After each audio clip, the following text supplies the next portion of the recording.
Welcome to my kitchen. My name's Eve. I'm so glad you're here. Today, I'm going to be talking about kombucha. This one says ginger kombucha. I made it last week. You see the pieces of ginger floating in the bottom? And this one's mango kombucha. I like to flavor them in many, many different ways. I always have kombucha going in the house.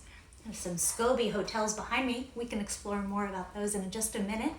And then when they're ready for second fermentation, I like to put in some great flavors, give them a couple days, and they're ready to drink. Let's see if you can hear what happens when you open a lid to kombucha. Can you hear this? They make this most wonderful sound when you open them up because they continue in their second fermentation to eat whatever the sugars are in there and keep this wonderfully filled with probiotics. Probiotics are really good for gut health, for your digestion. They also taste delicious and are so refreshing and a great way to stay hydrated. So we're gonna just take a couple jars, some wonderful ingredients I had around the house today, and we're gonna make a few more bottles of kombucha. Come with me. Here's some wonderful kombucha. It used to have many layers of scobies in it, and I've taken almost all of them out and put them in another jar that has kombucha in it to make a SCOBY hotel. That way I can keep lots of them growing and healthy for when I want to give some away to friends. But this kombucha is ready for its second fermentation, so I'll show you the steps. We start with tea and sugar. Generally black tea, but sometimes I use green, and sugar, which I rarely use. But it's great in with the tea because the SCOBY eats it and turns the tea into a beautiful probiotic rich and quite acidic tonic that we love to drink. So what is SCOBY? It's a symbiotic culture or community. Stop already. A symbiotic community, I would live there, of bacteria and yeast, SCOBY. And in this case, the SCOBY is going to come out of the kombucha and into a jar where I'm going to reserve some of this kombucha in with the SCOBY to start all over again with my next batch. Make sure when you're putting your hands in to touch something that is a fermentation that you're super clean and you have no metal on. No bracelets, no rings, and no metal inside your kombucha either. Now we're going to take some of this kombucha and pour it on the SCOBY to keep the SCOBY fresh and wet and to use some of it as the reserves to start the next kombucha. So we're going to pour this right into there. I should really be up on my step stool because I'm not quite tall enough for my own kitchen. Here we go. And then we'll take this away for reserves. Then you're going to need some beautiful clean jars that have lids on them that can release.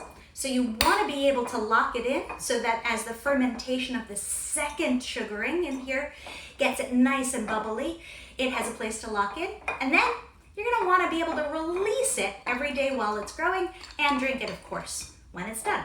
So any kind of bottle that has a lid is great. And in fact, a secret, I don't like them perfectly secure. I like to be able to just do a quick burp every night while I'm processing them. So I'm going to fill these with the flavors I'm going to use today and then top it off with my kombucha. Here are the flavors I thought I was going to use today. Let's see how they turn out. I have here ginger, super yummy, also really, really, really good for digestion. I have some unfiltered beautiful apple juice, which will provide sugar if I want to do a ginger apple one, for example. I have some vanilla beans. Aren't these beautiful?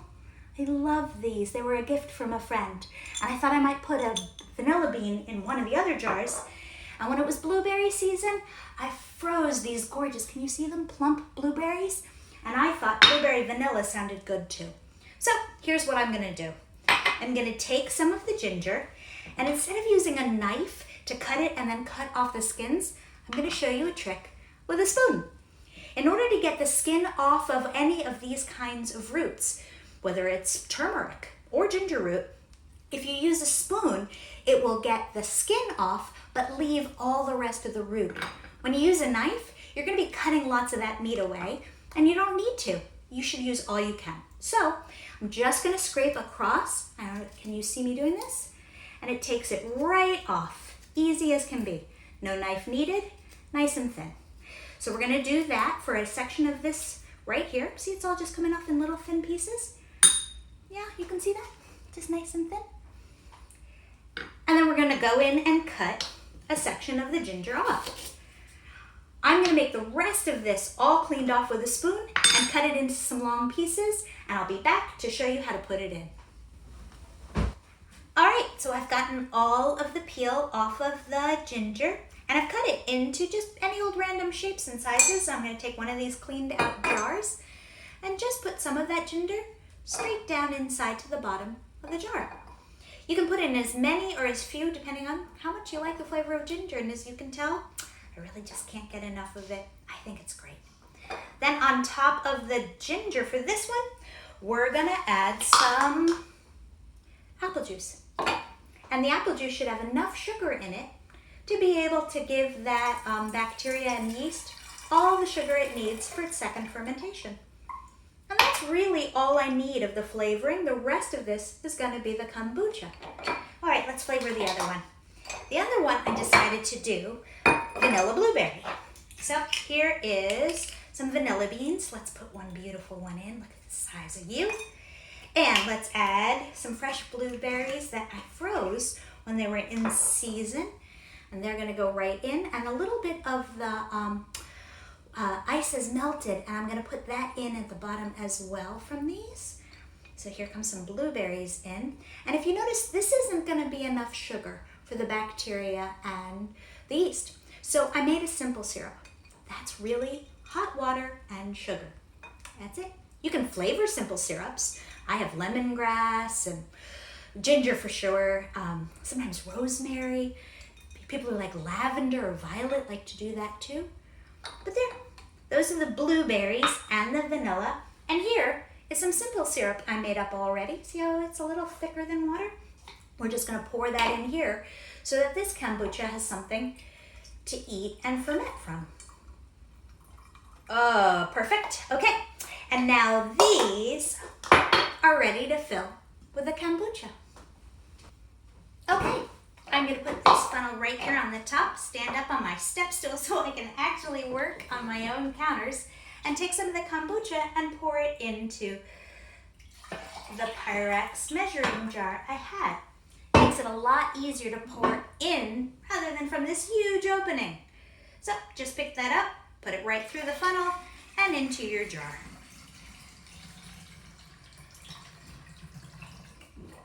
You can start to see a few of those bubbles, can't you? Then we're gonna do a little more because I like it to come all the way up to my jars. Like this.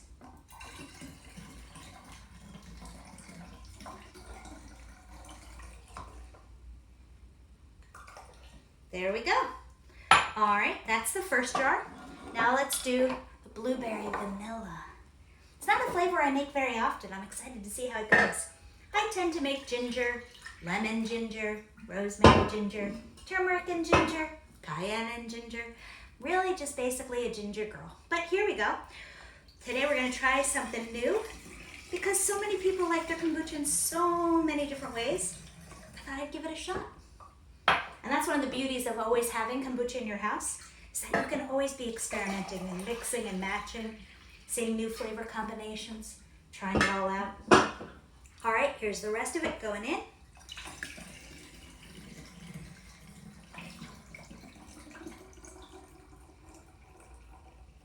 And look, looks good to go.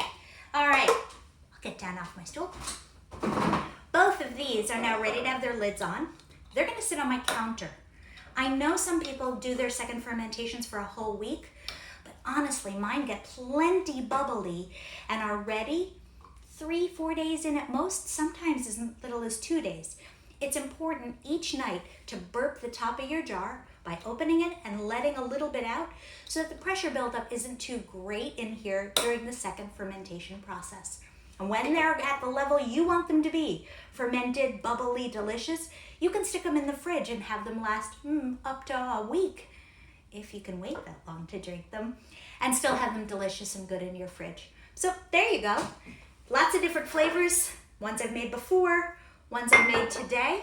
And oh yeah, I'll show you that SCOBY hotel now so you can see lots of SCOBYs in case maybe some of you would like me to give you some. I have plenty to share. Hang on. So can you see all these layers? They're all different SCOBYs. There's so many in here. 1, 2, 3, 4, 5, 6, 7, 8. I don't know, maybe 12. Plenty for me to give away. And this is a great way to just keep them and have them available when people say, hey, what are you drinking? And you say, kombucha, you want a SCOBY? No. Okay, here's the last part. We're gonna fill this back up. I've made this entire vat of black tea and sugar. Let's pour that in.